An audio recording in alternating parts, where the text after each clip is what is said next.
Hey there, Agile Adventurer. Just a quick question. What if, for the price of a fancy coffee or half a pizza, you could unlock over 700 hours of the best Agile content on the planet? That's audio, video, e-courses, books, presentations, all that you can think of. But you can also join live calls with world-class practitioners and hang out in a flame war-free and AI slop-clean Slack with the sharpest minds in the game. Oh, and yes, you get direct access to me, Vasco, your Scrum Master Toolbox podcast. No, this is not a drill. It's the Scrum Master Toolbox membership.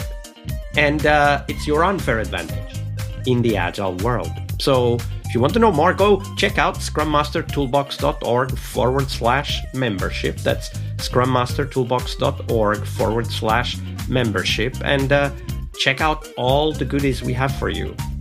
Do it now. But if you're not doing it now, let's listen to the podcast. Hello, everybody. Welcome to our Success Thursday. This week we have with us Natalia Curusi. Hey, Natalia. Welcome back. Hello, Vasco. Nice to meet you again. Likewise. So yesterday we talked about how important it is to have some way to convey success to stakeholders of the work that we do. We'll talk more about that today.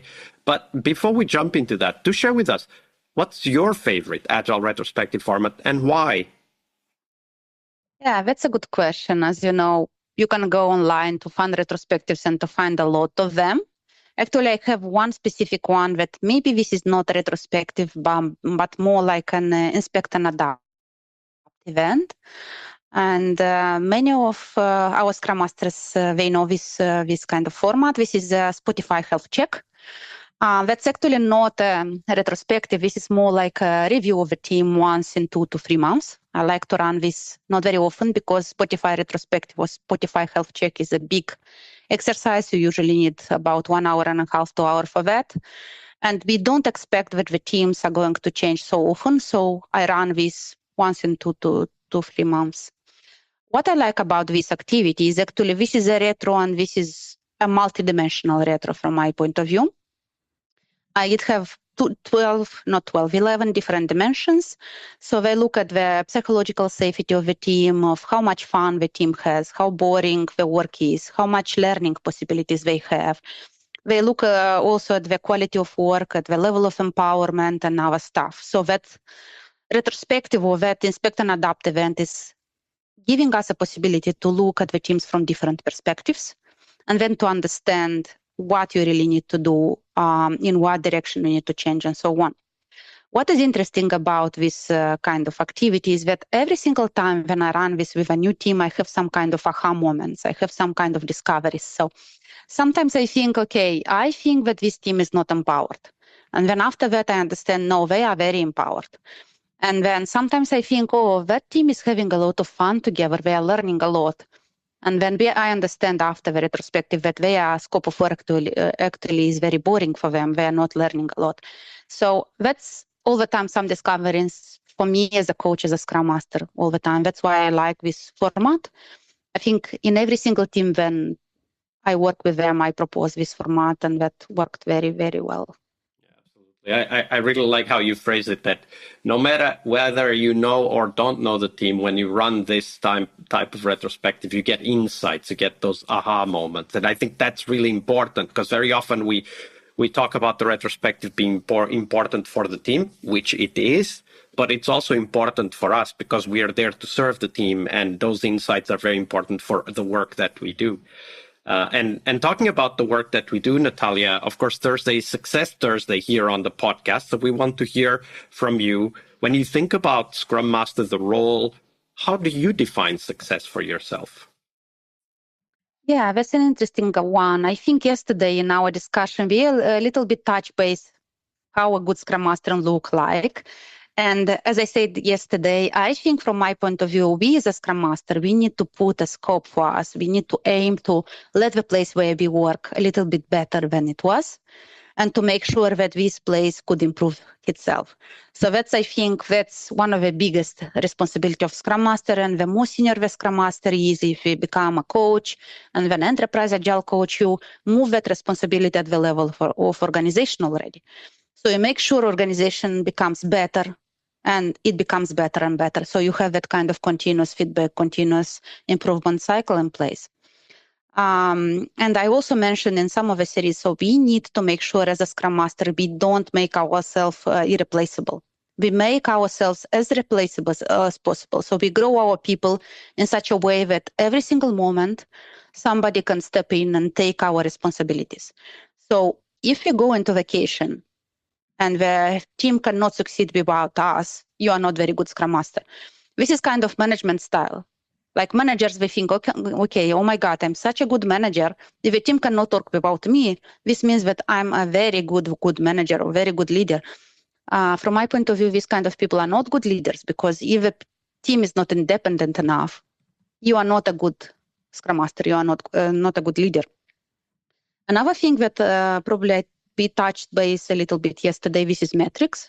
As I say, even if you are a coach, if you are a Scrum Master, you need to make sure when you enter into organization that you can put some metrics in place and you agree that metrics with your leadership, with the persons that are giving you reviews, performance review, the person that is deciding if you are doing great or not.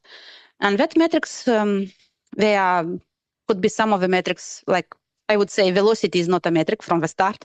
I even don't want to mention that, but from my point of view, that could be even predictability, that could be team morale, that could be customer satisfaction, that could be technical excellence of a team. So what I recommend to the Scrum Masters is to pick up some of these metrics and to agree them with the organization, and then to measure themselves across that metrics. So that's important. But another more important thing is that the team, they are very, very smart and they can game the metrics very easy. We all know that. So that's why I say that velocity is not a metric, because the velocity could be gamed very, very easy. So we can just inflate the story points and that's it.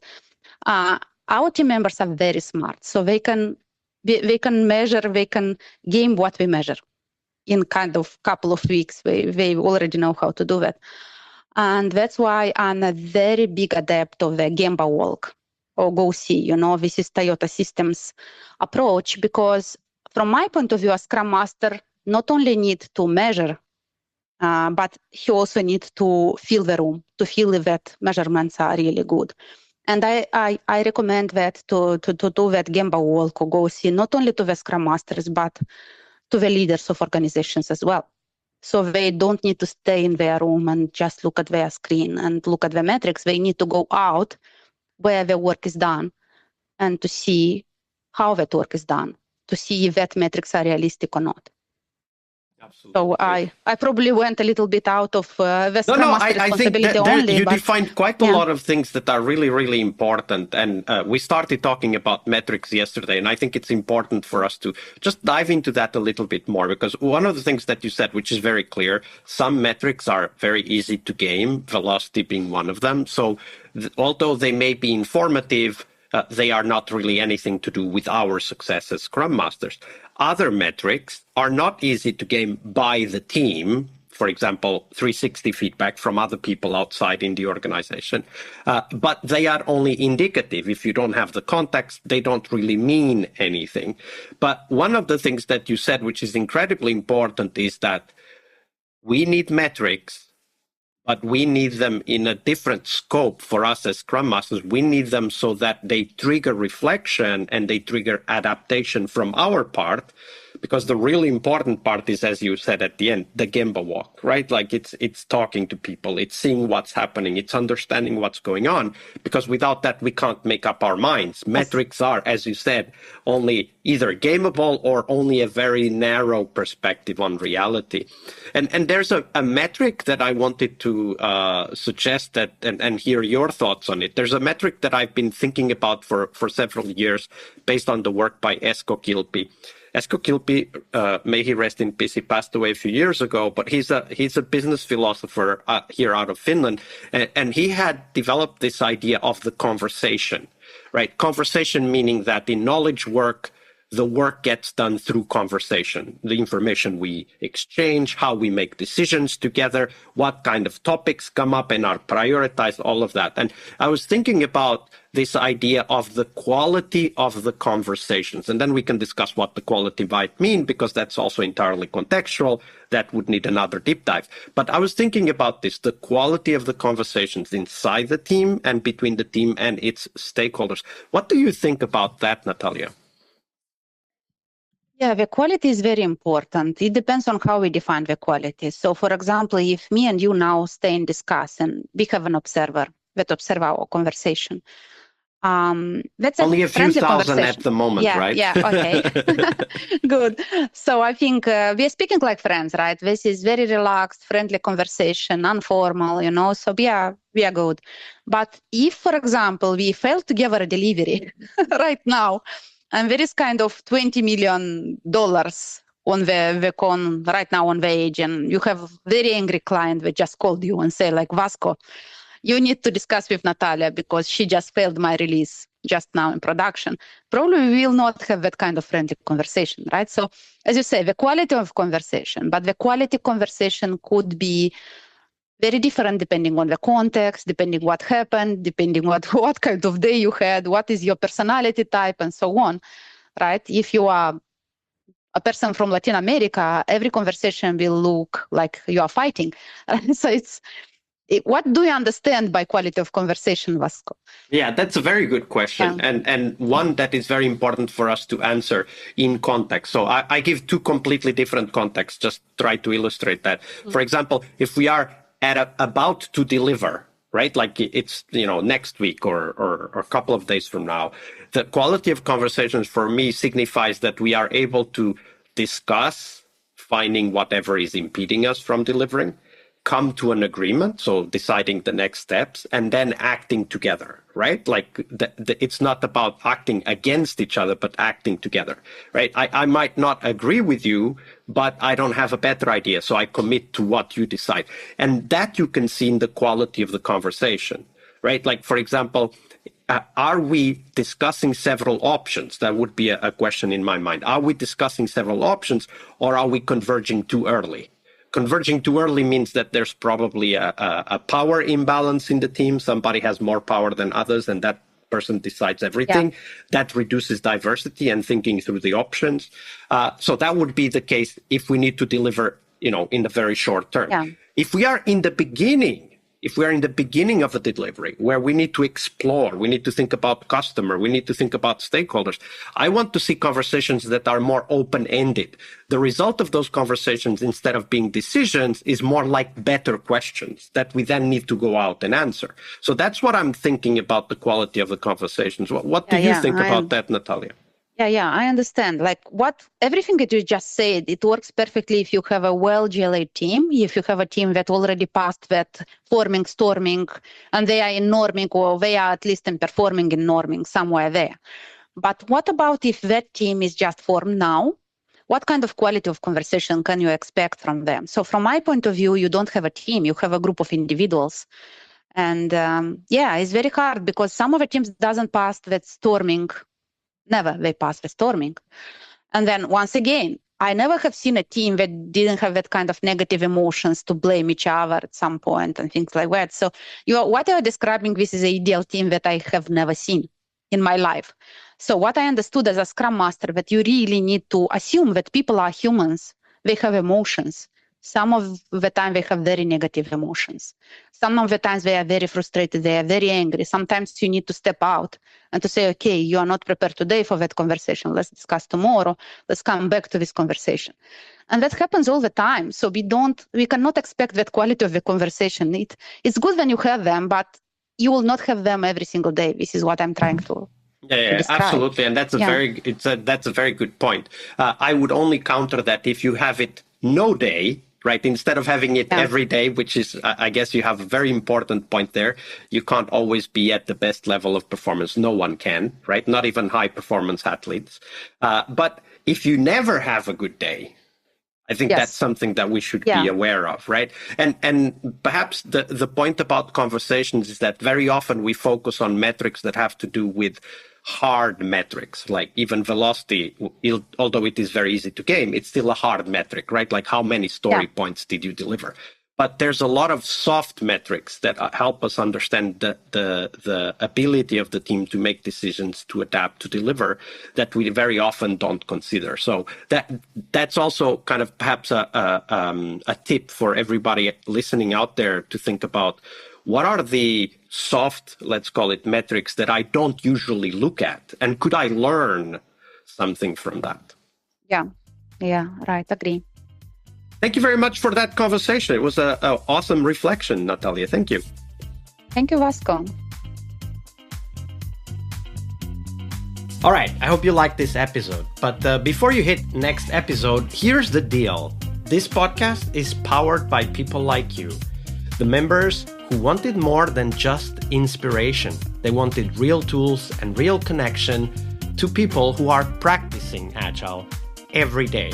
We're talking access to over 700 hours of Agile Gold, CTO level strategy talks, summit keynotes, live workshops, e-courses, deep dive interviews, books, and if you're into No Estimates, we got the pioneers of No Estimates in those deep dive interviews as well.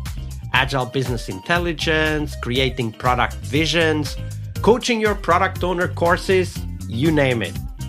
You'll get invites to monthly live Q&As with Agile pioneers and practitioners, plus a private Slack community, which is free of all of that AI slop you see everywhere, and of course, without the flame wars.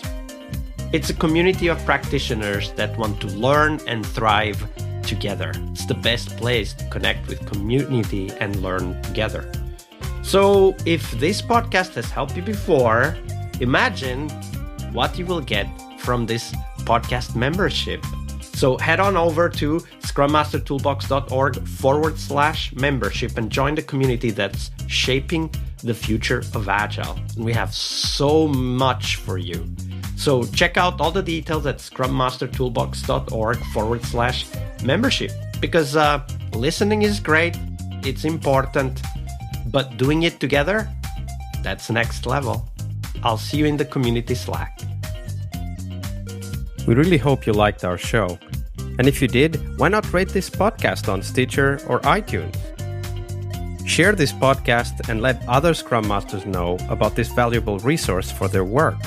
Remember that sharing is caring.